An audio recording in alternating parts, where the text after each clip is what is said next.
have almost come to an end talking about the Houndstooth trilogy by Travis M. Riddle. Today I'm talking about the third and last book in the series, Dirt King. It's also the largest in the series, which could be intimidating for some, but for me, after having read the first two books in the series and loving them, I was more excited than intimidated, or looking at this and feeling like it would take a while to get through. I didn't really feel that way. I was absolutely ready and excited to read it. By this point, I was fully invested in the story. I wanted answers. I wanted to see what would happen with everything, and just looking at the length of this gave me an idea that I would not only receive all that, but much more. And after finishing the second book, Mother Pig, with the wild, insane ending that it had, I was ready to dive into Dirt King right away. Something I said in the author's Discord server, I was thinking last night about how when I finished Flesh Eater, I thought, what a fun book, and when I finished Mother Pig, I am broken. I wonder how I'm going to feel at the end of this one. So, like with my review of Mother Pig, I don't want to say too much and anything too spoilery about this book in case someone is watching who has not read the first or second book, but in case that applies to you, I would definitely recommend starting with the first book, Flesh Eater, first. But whatever the case is, I don't want to say too much so that someone who's never read the series before just learns everything about it and then sees no reason to read it for themselves and figure out themselves what happens. So I'm going to try to say what I can about this book without giving everything away, and I think there's still a lot I can say without saying too much. There may as well be, I mean, this is over 600 pages. So at this point, the series has just become completely wild and off the rails. Some insane, heartbreaking stuff happened in the last few chapters of Mother Pig, and I felt at this point that no one was safe. No characters were guaranteed to be spared. I genuinely was not sure what was going to happen, so I was super excited and also nervous to read the conclusion. Once again, like with Mother Pig, it starts with a very helpful recap of the events of the last book. This can be useful whether it's been a while since you've read the second book, or if you go into it right afterwards. So, about the plot of this book, the characters are still on their journey that they were on before, but after learning some things, their beliefs and what they know about this journey have completely changed. So they have to change their plans and how exactly they're going to do things. Their overall goal is different now, and I don't really know what else I can say without spoiling much. This video is pretty much just for people who have already read the other two books. I guess I'll just say they have an enemy, and they have to figure out a way to defeat said enemy, but due to their knowledge of them and their protection and abilities, it seems like an impossible task. But they've got to try, otherwise basically everyone will die. That's putting it simply. So they continue traveling, adventuring, preparing, learning,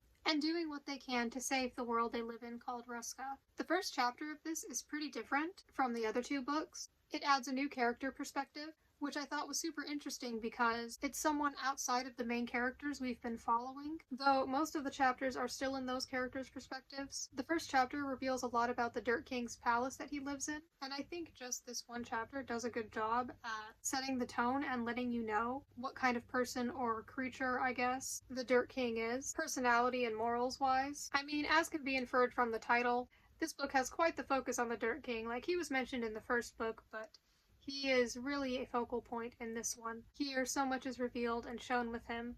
And I think after having read the first two books, it felt very interesting to finally learn all this information.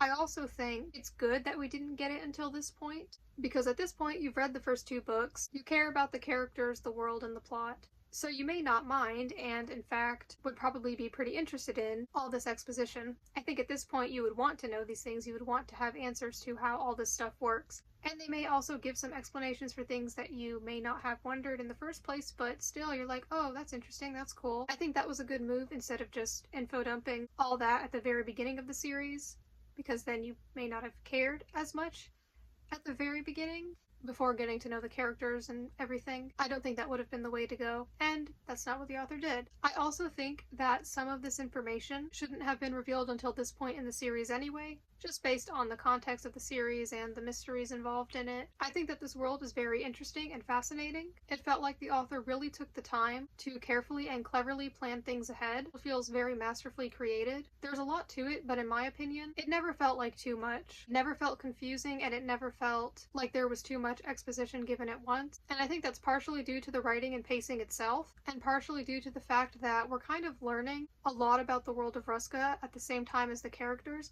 I also think it's good and not boring because I think the things that we learn are useful facts about the world and the things involved in it. I think they're things that have to do with things that we've read about so far, like maybe a certain creature or something, and then we learn more about their origins, for example. So the things that are explained are things that are actually useful and relevant to the actual plot, not just the world. We're basically adventuring and exploring alongside the characters. I love how intricately designed this world is without it being too complicated. I know fantasy books, especially when they're a whole series, can certainly be intimidating, but I thought this stuff was pretty easy to understand. I really enjoyed following the same lovable characters that we were already familiar with and learning more about them. Just like before, seeing them interact with each other was super entertaining and enjoyable. And speaking of seeing them interact with each other, there is something about this book that I wanted to address, something I really liked about it that I thought was really clever. As I said in my review of the previous book, Mother Pig, the narrative is no longer just one perspective like it was in the first book. It was split into two perspectives, and now there are still multiple perspectives. And what's so fascinating about that for the reader is that some of the characters are separate from each other for a while, and during that time, so much crazy stuff happens, and either group has no idea of it. They don't have a way to just instantly communicate with each other, so I realize that since they eventually plan on meeting back up, some of them are going to be shocked or in for a rude awakening when they find out some of the things that have happened or some of the vital, life-changing information that some of the other characters have learned. I thought it was super exciting to think about the fact that one half of them didn't know certain things and one half knew other things, and I was really looking forward to them finally meeting up again, as I assumed would happen, and seeing how they'd react to everything that happened with the other group. And then stuff just keeps on happening, so then I become even more desperate and excited for them to reunite. So that was something about this book that I really enjoyed. Having these multiple perspectives gives us the opportunity to experience that where we, as the reader, ultimately have the most knowledge over the characters, and it's cool knowing what we know that they don't yet know. Now, as I said in my review of Mother Pig, some devastating, wild, heartbreaking stuff happened in the previous book. As a result, one of the characters in particular goes through quite a bit of grief, and the way it's portrayed is, I thought, very accurate, realistic, and at times gut-wrenching. I felt like I was experiencing the same grief as the character we followed. Now we see so many different little things in their life, now through the lens of loss and grief, and we see how that changes how they view everything and how they feel about everything and how their behavior is different. It really goes over a lot of the complicated, frustrated thoughts and emotions the character has. It was very sad, and to be reminded so much of what happened, but ultimately that's how things work.